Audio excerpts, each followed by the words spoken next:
আজকে যে রান্নাটা দেখাবো সেই রান্নাটা হলো পটলের ভিতরে পোনা মাছের পুর দিয়ে তরকারি। এইভাবে ছাড়িয়ে নেব, গাটা চেঁচে নেব।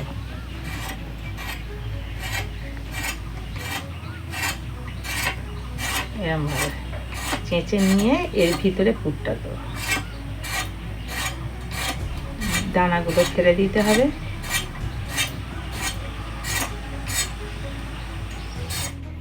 এর ভিতরে দানাগুলো সব বার করে ফেলে দেবো।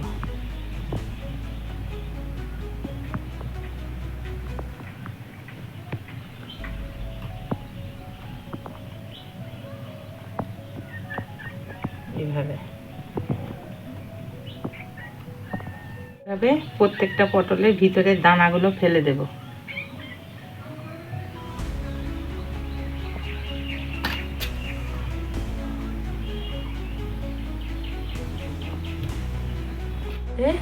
অল্প একটু আদা দেব।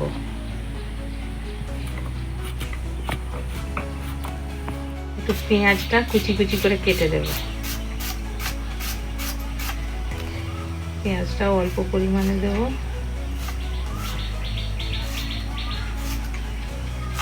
পুরটা তৈরি করার জন্য কুচি কুচি করে পেঁয়াজ কেটে নিয়েছি, রসুন কুচিয়ে নিয়েছি, আদা কুচিয়ে নিয়েছি, আর এইটা কাঠখোলায় ভাজা দুটো লঙ্কা, শুকনো লঙ্কা ভেজে গুঁড়িয়ে নিয়েছি। পুর দেওয়ার পর যে পটলটা কষবো সেই কষার জন্য দুটো টমেটো দেব, এই পেঁয়াজটা দেব, এই রসুনটা আর এই আদাটা দেব। জলটা গরম হয়ে গেছে, জলের মধ্যে এবার নুনটা দিয়ে দিচ্ছি। মাছটা সেদ্ধ করতে দেবো এতে।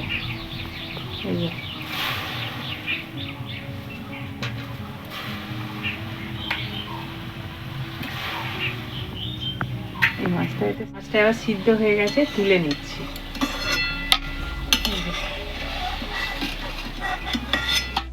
মাছগুলো এভাবে ছাড়িয়ে নেব, কাঁটাগুলো ছাড়িয়ে নেব।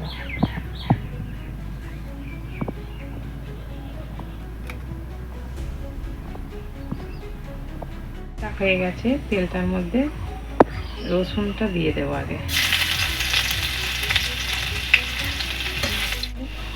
অল্প এতে পেঁয়াজটা দিয়ে দিচ্ছি।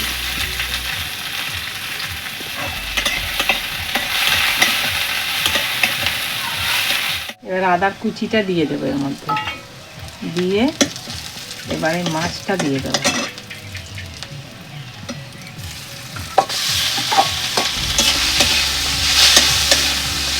লঙ্কা, ভাজা লঙ্কাটা দিয়ে দেবো। একটু চিনি দেব অল্প পরিমাণ মিষ্টির জন্য, একটু লবণ দেব।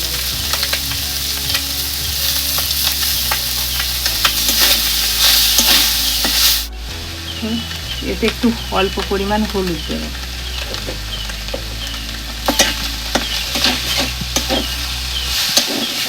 পুরটা ভালো করে একটু ভেজে ভেজে নেব। এবার ওর মধ্যে মশলাটা দিয়ে দেব,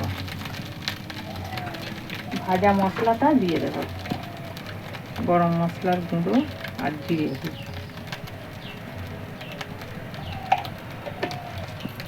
দিয়ে এবার নামিয়ে দেব। এর মধ্যে এবার পুরগুলো দিয়ে দিচ্ছি।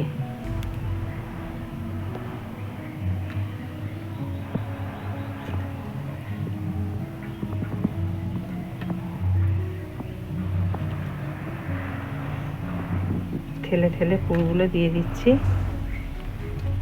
আর এই যে আটা মাখিয়ে রেখেছি, আটাটা এর মধ্যে বুঝিয়ে দেব, যাতে তেলে দিলে বেরিয়ে না যায়।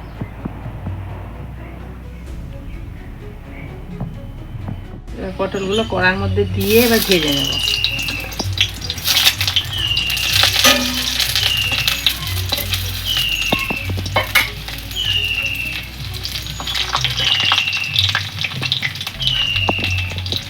পটলগুলো ভাজা হয়ে গেছে, তুলে নিচ্ছি। পেঁয়াজগুলো এর মধ্যে দিয়ে এর মধ্যে মশলা বাটাটা এবার দিয়ে দিচ্ছি, আদা বাটাটা। এর মধ্যে টমেটোটা দিয়ে দিচ্ছি গ্রেভি হওয়ার জন্য। একটু হলুদ দিতে হবে, এতে লঙ্কা দিচ্ছি একটু ঝালের জন্য, আর হলুদ একটু দিয়ে দিচ্ছি, অল্প হলুদ। মশলাটা ভাজা হয়ে গেছে, এর মধ্যে অল্প করে জল দিয়ে দিচ্ছি, অল্প পরিমাণ লবণ দেবো। পটলগুলো দিয়ে নেবো এতে একটা একটা করে।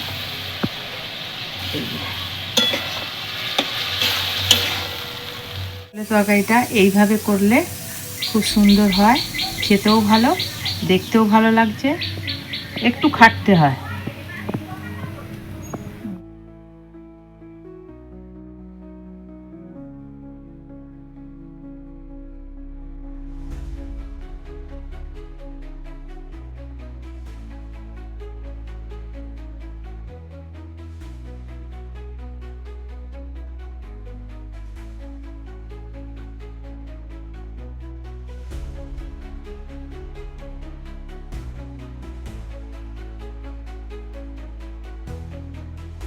ভিডিওটা এখানেই শেষ করলাম। ছোট্ট রেসিপিটা কেমন লাগছে জানাবেন, চ্যানেলটি সাবস্ক্রাইব করবেন। নমস্কার বন্ধুরা, ভালো থাকবেন, সুস্থ থাকবেন।